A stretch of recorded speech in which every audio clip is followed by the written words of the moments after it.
Olá, como vai você? Está tudo bem? Eu oro para que Deus abençoe você, a sua família, seus amigos e todos que estão assistindo a essa mensagem. Que o Espírito de Deus trabalhe na transmissão da mensagem e na recepção da mensagem. Eu creio que você já ouviu falar de Nicodemos, não é? Interessante que uma vez uma senhora estava num ônibus e no ônibus tinha um padre, né? E essa mulher era evangélica, ela tocou no ombro do padre e falou assim: o senhor já nasceu de novo? O padre ficou um pouco ofendido, ele falou assim, eu sou padre. Ela falou assim, não é bem isso, eu só estou perguntando se o senhor já nasceu de novo, né, se o senhor é padre, eu sei que o senhor é padre. Ele ficou um pouco assim aborrecido, mas ele ficou com aquelas coisas na mente. Aí ele chegou em casa, ele abriu João 3 para estudar sobre Nicodemos. E ali mesmo, naquele dia, quando ele examinou João 3, a vida de Nicodemos, ele também se entregou a Jesus. Bem, queridos, quem era Nicodemos? Aqui no versículo 1 do João capítulo 3, diz assim, entre os fariseus havia um homem chamado Nicodemos. Então, Nicodemos era um fariseu. Mas não vamos nos assustar com essa palavra. Naquele tempo, o fariseu era uma pessoa de uma seita bem conhecida e bem respeitada. Por quê? Porque o fariseu era aquela pessoa que examinava a Escritura e podia levar tudo, praticar tudo que está na Escritura, ou pelo menos tentava praticar com as suas próprias forças. E eles eram considerados pelo povo como pessoas especiais, pessoas santas, embora isso não correspondesse à realidade. Mas Nicodemos, ele era fariseu, aqui fala um dos principais dos judeus, outra versão fala príncipe dos judeus. Nicodemos era um homem rico, intelectual, professor de lei, membro do Sinédrio. Ele ajudava os pobres e ajudava a igreja, a manutenção da igreja, que ele era um homem muito rico. Bem, no capítulo 2 de João, capítulo 2, aqui fala da purificação do templo, versos 13 a 21. A maioria do povo percebia que o sacerdócio dos judeus estava corrompido e fizeram do templo um local de negócios. Eles queriam fazer uma reforma, mas não tinham poder de reformar aquela gente. Então, quando ele viu Jesus, quando Nicodemos estava presente, quando Jesus expulsou aqueles homens do templo, ele ficou admirado do poder de Jesus, né? E ele ficou contente que através de Jesus podia haver uma reforma no templo, né? Na religião judaica. Então agora ele chegou-se para Jesus, observe aqui um detalhe do verso 2, de noite. Ele foi até Jesus, ele disse, por que de noite? Jesus não era um mestre que havia se graduado na faculdade dos judeus, não. Então, para Nicodemos, procurar Jesus de dia, ele ficou com vergonha, porque Jesus não era um mestre conhecido ainda, reconhecido pelos judeus. E ele procurou saber o local e o horário onde Jesus se dirigia para o Getsemane. E ele agora foi em busca de Jesus. E no verso 2 ainda, diz assim, Rabi, sabemos que o Senhor é mestre vindo da parte de Deus, porque ninguém pode fazer esses sinais que o Senhor faz se Deus não estiver com ele. Observe que Nicodemos não reconheceu Jesus como Salvador, como Messias, reconheceu Jesus como mestre, um mestre vindo de Deus. Bem, Jesus ele não perdeu tempo para agradecer a saudação, agradecer o elogio, nada disso. Jesus, no seu estilo direto, ele foi ao ponto. Em verdade lhe digo, que se alguém não nascer de novo, não pode ver o reino de Deus. Uma outra versão, mais original, diz assim, em verdade lhe digo, se alguém não nascer do alto, não pode ver o reino de Deus. Bem, querido, essa expressão nascer de novo era conhecida de Nicodemos, porque os judeus usavam essa expressão novo nascimento para os gentios que se uniam ao povo judeu. Eram considerados como crianças que estavam nascendo para uma nova experiência. E quando Jesus falou com Nicodemos aquilo, Nicodemos ficou ofendido. O seu orgulho foi afetado. Ele pensou assim, será que Jesus não percebe que eu sou fariseu, que eu faço parte do Sinédrio, eu sou um homem culto? Será que Jesus não percebe isto? E ele usou de ironia com Jesus. Verso 4, Nicodemos perguntou, como pode um homem nascer sendo velho? Será que pode voltar ao ventre materno e nascer outra vez? Interessante, aqui ele usou de ironia. Ele sabia que Jesus Ele entendeu o que Jesus estava falando, só que ele não queria aplicar aquilo que Jesus falou para ele. Ele aplicava aquilo para outros, para os gentios, para os pagãos que se uniam aos judeus. Bem, Jesus também não perdeu tempo discutindo o assunto. Agora Jesus repete, verso 5.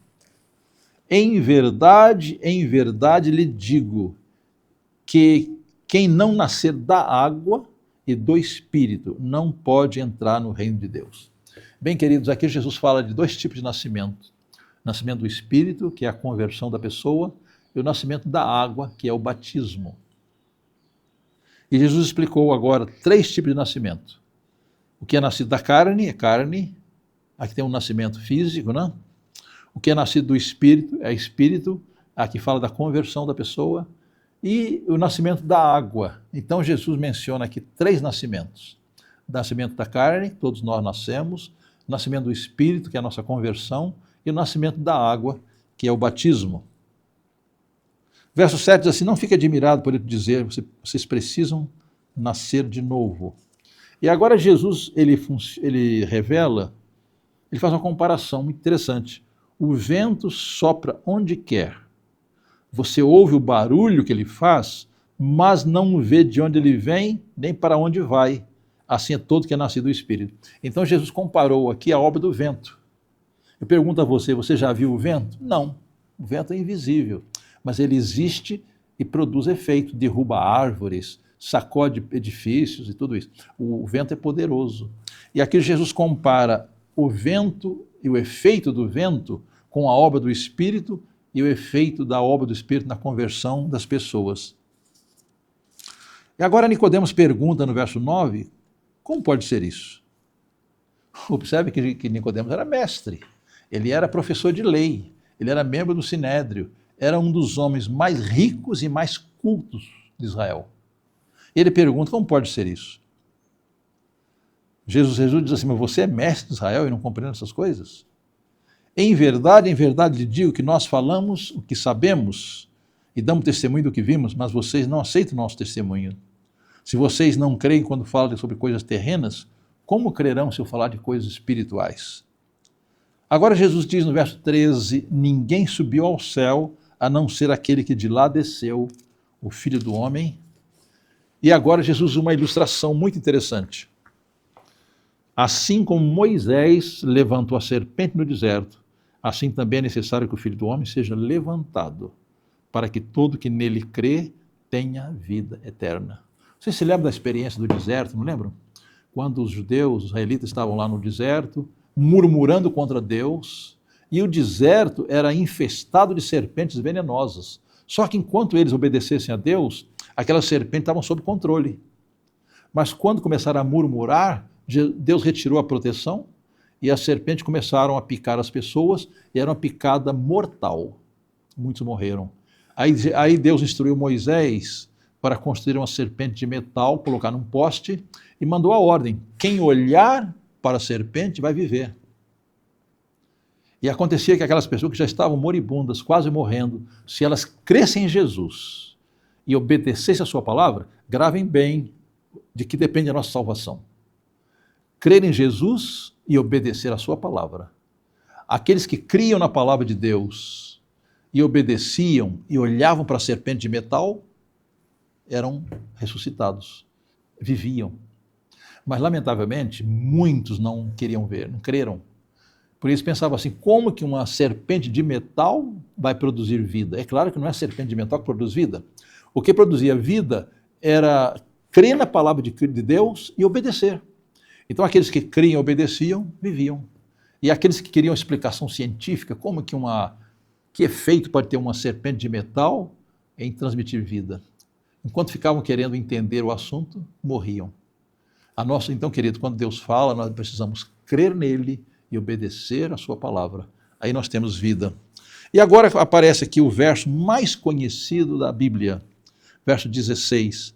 Porque Deus amou o mundo de tal maneira que deu o seu Filho unigênito para que todo que nele crê não pereça, mas tenha vida eterna. Porque Deus enviou o seu Filho não para condenar o mundo, mas para que o mundo fosse salvo por ele.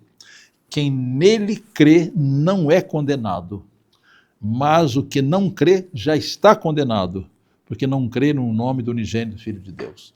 Então, em parte, o juízo já ocorre aqui. Quando você crê em Jesus e permanece com Ele e faz a sua vontade, você tem a salvação. Quando você não crê em Jesus e não faz a sua vontade, está perdido. Qual é a condição agora? Você crê em Jesus? Está disposto a fazer a sua vontade? Então, queridos, é claro que o julgamento ocorre no céu, mas quando a pessoa aceita Jesus aqui e permanece com Ele, faz a sua vontade, ela tem certeza de salvação. Quando ela rejeita, diz a palavra de Deus, já está condenado. Verso 19, a condenação é esta: a luz veio ao mundo, mas os homens amaram mais as trevas do que a luz, porque as suas obras eram más. Então aqui diz que quem está nas trevas, quem está no pecado, ele não quer a luz para que as suas obras não apareçam. Então aqui diz assim: todo que pratica o mal detesta a luz e não se aproxima da luz para que as suas obras não sejam reprovadas. Queridos, embora nós estejamos vivendo numa cidade muito violenta, há violência durante o dia e durante a noite, geralmente os ladrões preferem mais a noite, embora trabalhem de dia também, né? Mas a noite é preferida dos ladrões.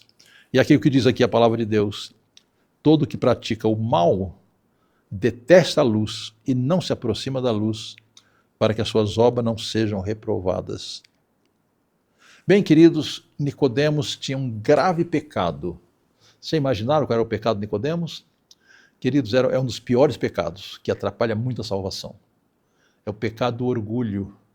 Note bem, Nicodemos era príncipe dos judeus, um dos principais, era membro do Sinédrio, era rico, ele era professor de lei, ele ajudava a igreja e ajudava os pobres. Ele cria que fazendo tudo isso a sua salvação estava garantida. Mas Jesus falou uma condição essencial: para ricos e para pobres, para brasileiros e para estrangeiros. Aqui ele diz assim: é necessário que você nasça de novo. Agora tem uma pergunta: quando uma criança nasce, o que ela faz para nascer? Nada, ela nasce. E assim também, quando nós cremos em Jesus, nós não temos o poder de nascer de novo. Nós somos nascidos do alto. O Espírito Santo, ele opera em nós um novo nascimento, para que nós tenhamos início a uma nova vida. Observe que Jesus, ele foi bem enfático, né? Observem aqui no verso 3. Em verdade lhe digo, que se alguém não nascer de novo, não pode ver o reino de Deus. Então não importa o nosso status financeiro, nosso status social, nossa posição, nosso cargo na igreja, o nosso pertencimento à igreja. Aqui diz assim: se não nascer de novo, não pode ver o reino de Deus. E no verso 5 ele diz assim: quem não nascer da água e do Espírito não pode entrar no reino de Deus. Está claro? Eu pergunto, você já nasceu de novo? Essa é a condição essencial para entrar no reino de Deus. Então, o novo nascimento ocorre quando nós cremos em Jesus. Eu quero concluir com o capítulo 1, versículo 12 e 13, que diz assim: a todos quantos o receberam, deu-lhes o poder de serem feitos filhos de Deus, a saber, aos que creem no seu nome, os quais não nasceram da carne, nem da vontade do sangue, nem da vontade da carne, nem da vontade do homem, mas de Deus. Está claro? Então, quando você crê em Jesus como seu salvador pessoal, você nasce do alto, você se torna uma nova criatura, e você está apto para entrar no reino de Deus. Queridos, que Deus abençoe para que nós aceitemos essa provisão divina que é o novo nascimento. Crer em Jesus e fazer a sua vontade. Nós nascemos para ver e para entrar no reino de Deus. Que Deus o abençoe para que tome essa decisão e cada um de nós possamos nascer de novo para ver e entrar no reino de Deus. Amém.